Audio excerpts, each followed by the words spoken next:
రేపు మూడో విడత స్థానిక సంస్థల పోలింగ్ జరగనుంది. నల్లగొండ, సూర్యాపేట, యాదాద్రి జిల్లాలో పంచాయతీ ఎన్నికలకు ఎన్నికల అధికారులు ఏర్పాట్లు పూర్తి చేశారు.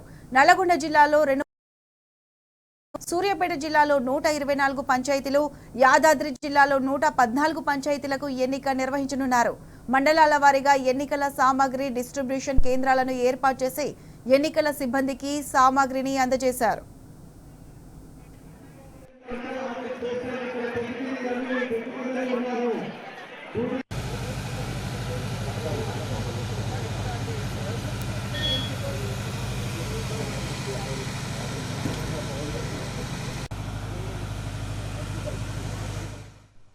షాడో ఏరియాలో ఎక్కడైతే మాకు సిగ్నల్ ఇబ్బంది ఉందో అక్కడ మేము ఆఫ్లైన్ కెమెరాలు కూడా ఏర్పాటు చేశాము. మొత్తం పోలింగ్ ప్రక్రియ ముగిసిన తర్వాత ఆ రికార్డింగ్ అంతా చిప్లో ఉంటుంది. అది కూడా మనకి ఒక ఎలక్టోరల్ ఎవిడెన్స్గా శాశ్వతంగా ఉండిపోతుంది. అదేవిధంగా పిఓస్, ఓపీఓస్ నియమించే క్రమంలో మేము రిజర్వ్డ్ స్టాఫ్ని వాడుతూ ఎక్కడైతే ఏజీపీలో అయితే యునానిమస్ అయిందో ఆ స్టాఫ్ని కూడా మేము ఇప్పుడు పోలింగ్ డ్యూటీలో, కౌంటింగ్ డ్యూటీలో నియమించాము.